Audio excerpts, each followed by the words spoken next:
വോട്ടെടുപ്പ് പടിവാതിലെത്തി നിൽക്കവേ പാലക്കാട് വോട്ടിന് not. Palakkad NDA സ്ഥാനാർത്ഥി ശോഭാ സുരേന്ദ്രന് വേണ്ടി പണം വിതരണം. കൈയോടെ പിടികൂടി UDF പ്രവർത്തകർ. വീഡിയോ ദൃശ്യം പുറത്ത്. വീഡിയോ ചിത്രീകരിച്ചതിനെതിരെ രൂക്ഷമായി പ്രതികരിച്ച് ശോഭ. ജില്ലാ കളക്ടറോട് വിശദീകരണം തേടി തിരഞ്ഞെടുപ്പ് കമ്മീഷൻ. കണ്ണാടി പഞ്ചായത്തിൽ ബുധനാഴ്ച രാവിലെയാണ് സംഭവം. പ്രായമായവർക്കാണ് സ്ഥാനാർത്ഥിയുടെ കൂടെ വന്ന സ്ത്രീ പണം നൽകിയത്. ശോഭാ സുരേന്ദ്രന്റെയും മുൻ പാലക്കാട് നഗരസഭാ ചെയർപേഴ്സൺ പ്രമീള ശശിധരന്റെയും സാന്നിധ്യത്തിലായിരുന്നു പണം വിതരണം. മൊബൈലിൽ വീഡിയോ പകർത്തിയവർക്കെതിരെ ശോഭാ സുരേന്ദ്രൻ രൂക്ഷമായി പ്രതികരിക്കുന്ന വീഡിയോയും പുറത്തുവന്നു. കരണക്കുറ്റിക്കടിക്കുമെന്ന് ശോഭ പറയുന്നു.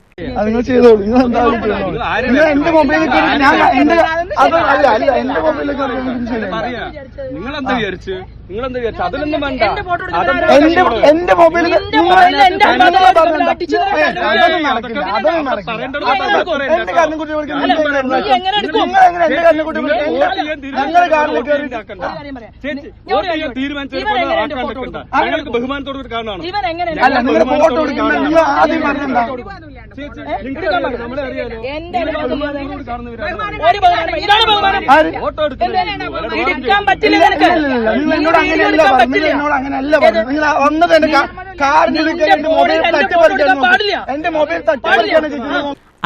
രൂപയാണ് വയോധികയ്ക്ക് നൽകിയത് എന്ന് കോൺഗ്രസ് മണ്ഡലം നേതാക്കളായ റിനിലും വിനീഷും പറഞ്ഞു.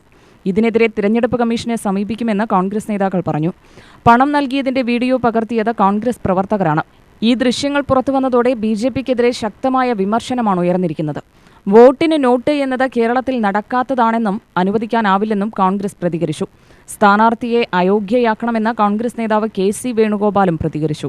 തിരഞ്ഞെടുപ്പ് കമ്മീഷന്റെ നടപടി കാത്തിരിക്കുകയാണെന്ന് അദ്ദേഹം പറഞ്ഞു. സംഭവത്തിൽ തിരഞ്ഞെടുപ്പ് ഉദ്യോഗസ്ഥർ സ്ഥലത്തെത്തി തെളിവെടുപ്പ് നടത്തി. കടുത്ത ത്രികോണ മത്സരം നടക്കുന്ന പാലക്കാട് മണ്ഡലത്തിൽ നേരത്തെ മാളിലേക്ക് സൗജന്യ കൂപ്പണുകൾ വിതരണം ചെയ്തതായും പരാതി ഉയർന്നിരുന്നു. പാലക്കാട് വടക്കന്തറയിൽ UDF സ്ഥാനാർത്ഥി രമേശ് പിഷാരടിയെ വഴിയിൽ തടഞ്ഞതും BJPക്ക് തിരിച്ചടിയായിരുന്നു. അതേസമയം പണം നൽകിയിട്ടില്ലെന്നും സ്ത്രീയുടെ കയ്യിലുള്ളത് പെൻഷൻ പണമാണെന്നും BJP പ്രാദേശിക നേതാവ് ന്യായീകരണവുമായി രംഗത്ത് വന്നു. UTV news, Palakkad.